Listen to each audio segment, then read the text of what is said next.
Good morning.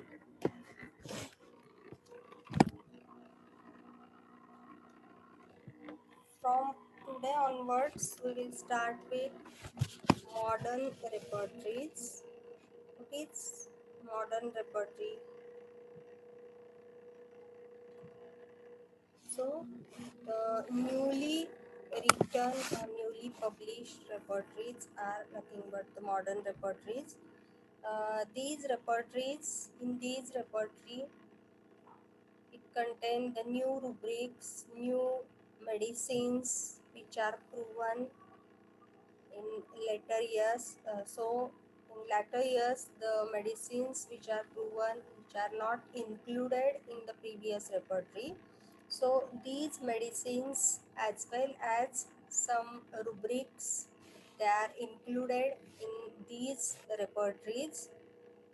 So one by one we discuss about different modern repertories. So in that, under modern repertories, it came Phatak repertory, synthetic repertory, then Kent's Repertorium Generale, homeopathic medical repertory, synthesis repertory, complete repertory, repertory of miasms, Kent's comparative repertory of homeopathic materia medica, and Repertorium Universale, as well as many other repertories like computer repertories and many other repertories which are published, uh, published later, or which are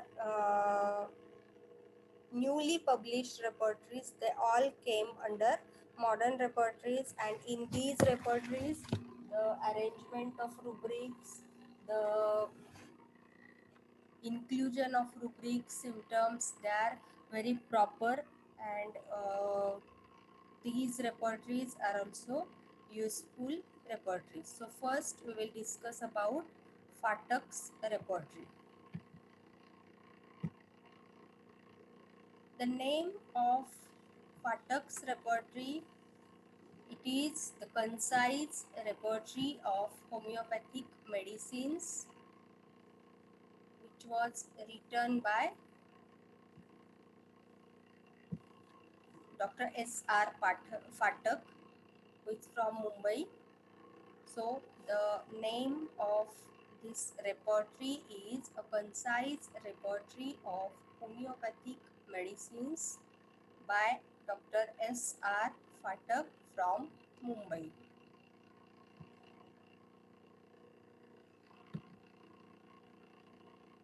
This was the front page of this book, that is a concise repertory of homeopathic medicines, revised and enlarged edition by S.R.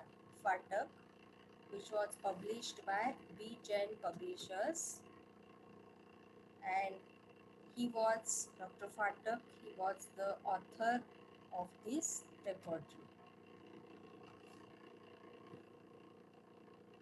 Repertory and materia medica are twin pillars for successful practice of homeopathy. As we know that we have to choose the exact simillimum with the help of materia medica, but while choosing the exact simillimum from a so huge materia medica, so enlarged materia medica, it was difficult to find out the exact simillimum. So the repertory which was formed, the concept of repertory which came, and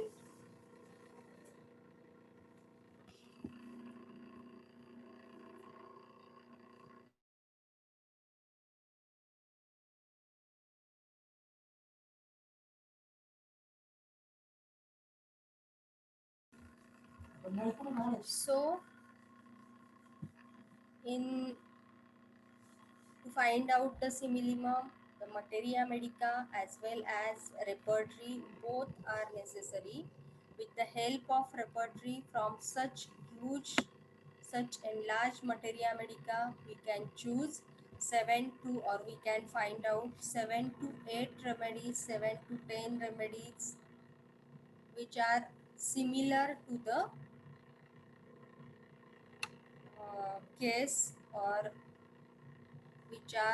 which cover most of the symptoms of the patient, and from that similar medicines with the help of materia medica we can able to choose the exact similimum. So it is called as repertory and materia medica are twin pillars for successful practice of homeopathy.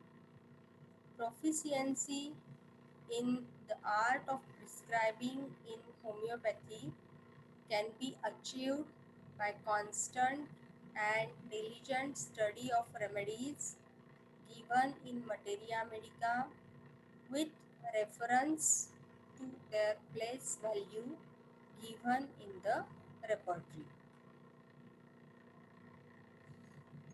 So to find the, it was the art of prescribing, it was the art to find out the exact similimum with the, and which was achieved only by constant and diligent study of the remedies given in materia medica. It was not the easy task to prescribe the proper medicine. For that purpose, for finding out the exact similimum, for prescription of the exact similimum, the physician who have the proper, constant and diligent study of the remedies given in materia medica, and then only he can able to find out the similar medicines from the repertory. Different types of repertories were prepared to help finding out finding the medicines by various methods. As we know, there are different types of repertories. As we studied the classification of repertories, there are different types of repertories, and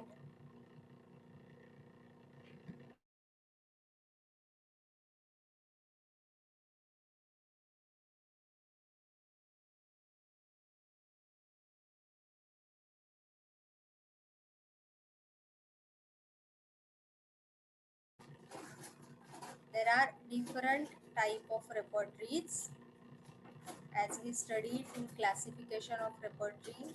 That is, different type of repertory they are used for different type of cases. So in this way it was, the classification was made to help for finding out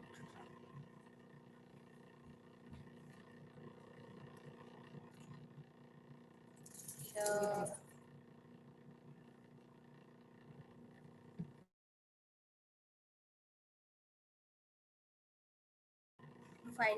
the medicines by various methods. And Fatak repertory is one such repertory. Which type of repertory is it? It is alphabetical and clinical repertory. As Fatak repertory is an alphabetical clinical repertory and a concise reference work. So it is a concise alphabetical clinical repertory. It is clinical repertory, but it is alphabetical repertory. So Dr. Phatak has included rubrics duly verified by him, and remedies for a particular rubric have been reduced to minimum by a careful selection. In this repertory, the rubrics which are included, they are verified by Dr. Phatak, and the remedies which are included or which are given in front of that rubric, it was also verified,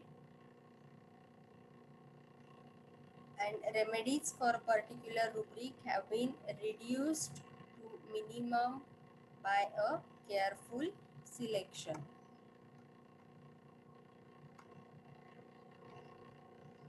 So the remedies which he included in front of the rubric, they are also included. They are also he included those remedies with proper and careful selection of the by proper and careful observation in his clinic, and so the number of remedies, though they are less, but they are very confirmed and useful remedies. Now, what are the sources of this repertory? So, always for every book, for every repertory, there are some sources. So, which are the sources of this Phatak repertory? The first and main source of this Phatak repertory is Synoptic Key. Then Pocket Manual of Homeopathic Materia Medica with Indian Medicine and Repertory. Then Kent's Repertory, Therapeutic Pocket Book, Clark's Dictionary, his clinical observations and experience. So these are the main sources of this Phatak repertory, and out of these the most important source is Synoptic Key. These all other sources are also important, but maximum material of this repertory he included from Synoptic Key.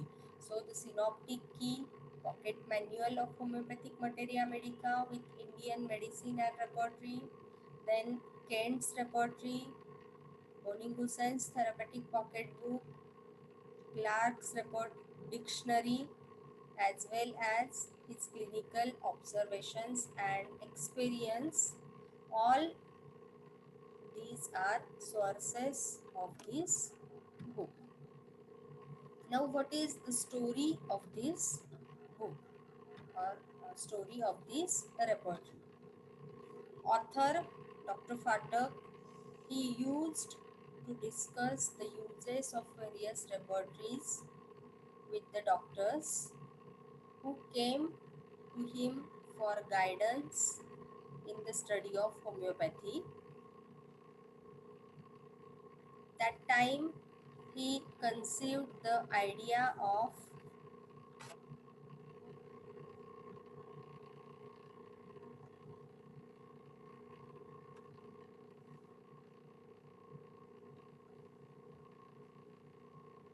preparing and arranging the repertory in one alphabetical order. The repertory had also to be concise and handy one, even though his idea took root.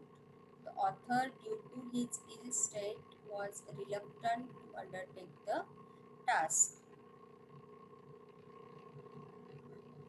So during his practice, when he used to discuss the uses of various repertory with the doctors, with the different homeopaths who came to him for guidance in study of homeopathy, because he was a well-known practitioner. So many homeopaths, they approach him how to study the homeopathy, for guidance of how to study the homeopathy, how to do the practice. So he discussed with those doctors about the uses of various repertory, and at that time while discussion he felt that no repertory which was arranged according to the alphabetical order properly. So he conceived the idea of preparing and arranging the repertory in one alphabetical order. So he also followed his idea The repertory had also to be concise and handy one. The repertory is very handy. It was very concise form. Even though this idea took root, the author, due to his ill state, was reluctant to undertake the task.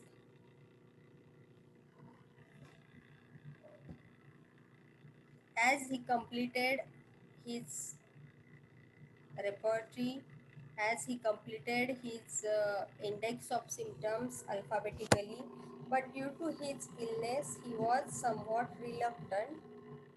But one of his friend, Mr. S.L. Kapadi, who knew about the idea, came to his help with a skeletal copy of this work. So due to his illness, one of his friend, Mr. S.L. Kapadi, he helped him to sketch his incomplete or his work properly.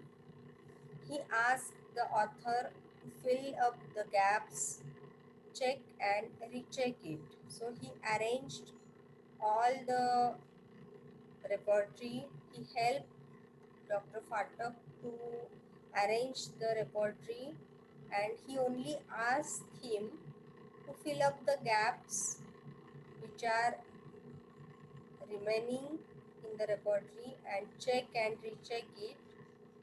The skeletal work was prepared by Mr. Kapadi from authors, then a rough draft, notes, etc. of Marathi repertory. So he prepared a somewhat gross or somewhat skeletal work from his rough draft, Dr. Phatak's rough draft from Dr. Phatak's notes, and Dr. Phatak, he was also agree with Mr. Kapadi. He was agree with the work he was doing.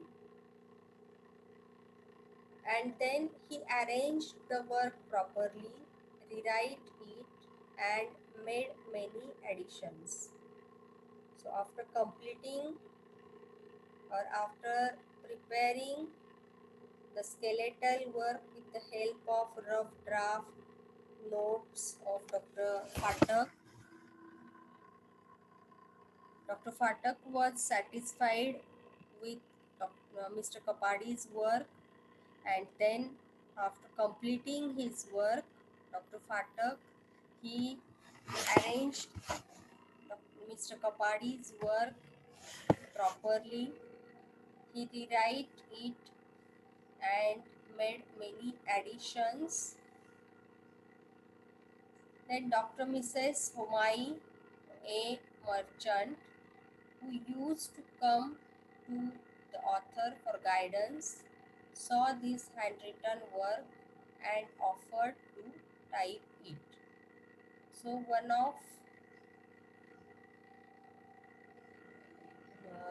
one homeopath, that is Dr. Mrs. Homai A. Merchant, she was also came to Dr. Phatak's clinic for his guidance, and while and at that time she saw the handwritten work of which was arranged by Mr. Kapadi and again rearranged, rewrote with many new additions by Dr. Phatak, and she offered that we have to type it. She offered to type it. Then in between 10 years, after nearly 10 years, the author who have the type copy, so the type copy was lying with the author for nearly 10 years. During this interval, he made several other additions to it. So, after completing his handwritten copy, till it was get typed completely, that was a large period of about 10 years, and in that period he made several additions to it, and later when it was decided to publish, the author's son approached Mr. D.P. Datte, who promised all help and undertook the work. So later, when it was completely typed, then Mr. Datte, who promised Dr. Phatak and his son that he will help them for during publication of that repertory. So the author's son, he approached to Mr. Datte and he helped and undertook the work. Then Dr. Mrs. Homai once again typed the whole work on request and also made some valuable suggestions. There are about 3 editions of this book, of this repertory. So the Phatak repertory, which was first time published in 1963, it was general alphabetical repertory. And what was the aim of Dr. Phatak? It is an alphabetized reworking of Bogar and Boni Hussain, because as we discussed in the sources of this repertory,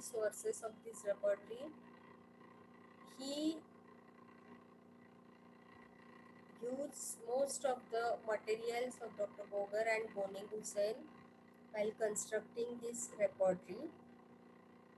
So it is an alphabetized reworking of Bogar and Boni Hussain to reduce the burden of the prescribers by bringing the required information at one place.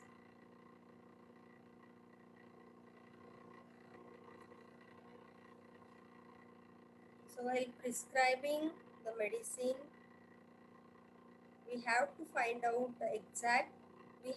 first convert the patient's language into repertorial language, and we have to find out the rubrics properly in the repertory. So for that purpose, we have the proper knowledge of each and every repertory. We have proper knowledge of plan and construction of that repertory. Then only we can able to find out the rubrics in that repertory. So to reduce such burden of prescribers, he bring all the information at one place in alphabetical order, so that the efforts or the burden in which section I have to find out this symptom or this rubric, his burden get reduced. So the first edition, which was published in 1963, then second edition, which was published in 1977, the third revised and enlarged edition, which was published in 2000. Each repertory, or most of the repertories, they have some philosophy, but some repertories, they don't have any philosophy. This repertory, it is having no philosophy in the background, and it is purely alphabetical repertory. Then symptom evaluation. How the symptoms should be evaluated when we are using these repertories. So the symptom evaluation is first we have to find out the modalities in the first place. In that, first causative modality, then time modality, then postural modality we have to write down, then general symptoms, in that case presented, and grand generalization, and lastly we have to consider the characteristic particular symptoms. So in this way we have to evaluate the symptoms when we are using this repertory. That is, first we have to give importance to modalities, then in that causative modality, then time modality, then postural modality. In modalities we have to first give importance to aggravations and then ameliorations, then all general symptoms, that is case presented and grand generalization, and lastly characteristic particular symptoms we have to consider.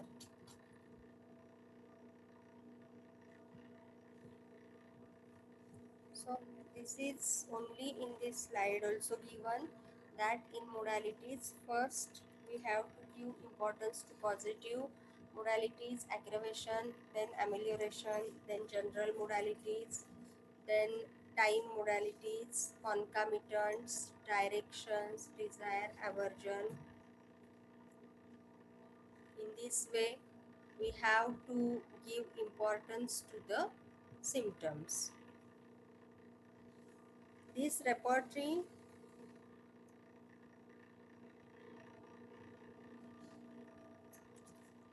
helps the physician in selection of the simillimum, where causation, time, modality, aggravating and ameliorating factors, pathological generals are available. Dr. Phatak has given due importance to general modalities, time of expression, and clinical rubrics in the repertory, which are very useful in prescribing. So when we get these type of symptoms in the case, then this repertory is very much useful repertory. Then after sources, after philosophical background, how the repertory was constructed. So the plan and construction of the repertory, it was very much important. In this repertory, there are two parts, or this book is having two parts. In the first part, remedy with abbreviations, it was given, and in the second part of this book, the repertory proper we found. So, what is or how the repertory part or repertory proper it was arranged? There are no divisions called chapters. As we discussed earlier, that there are no separate chapters, no separate divisions, no separate sections. All the rubrics, they are arranged alphabetically from A to Z. It starts with abdomen and ends with zygoma, because as the abdomen, it starts with A, so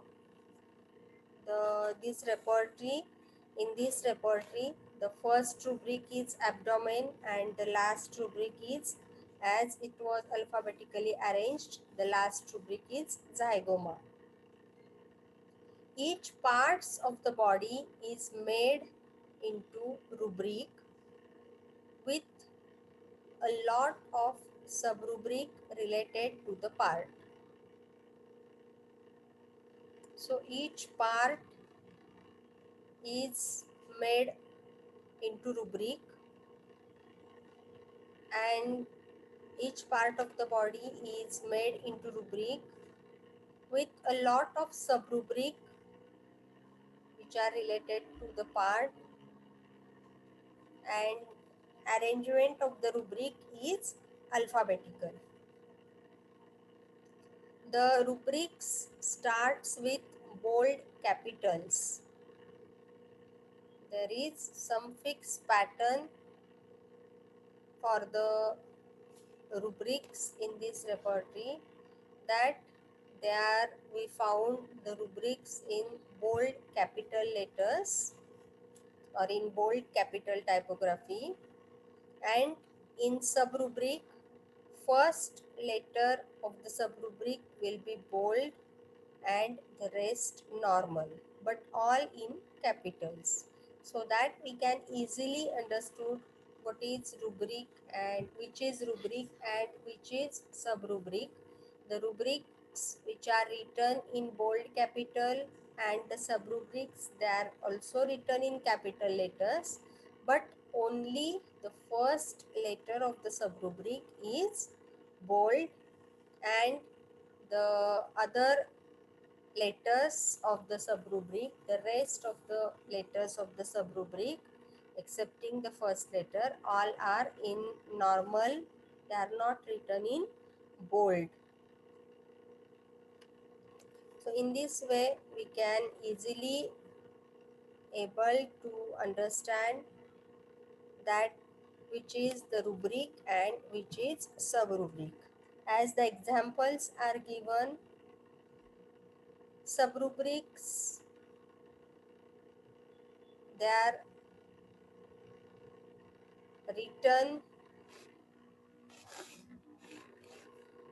in Roman letters also. So on the page first, as the abdomen is the rubric, so it was written in capital and bold letters, and abdomen affections in abdomen alternating, so it is written in capital letters, but only the first letter of subrubric, that is affections in only A, is written in bold, as well as alternating only A is written in bold letters, so that we can easily able to understand what is rubric and subrubrics.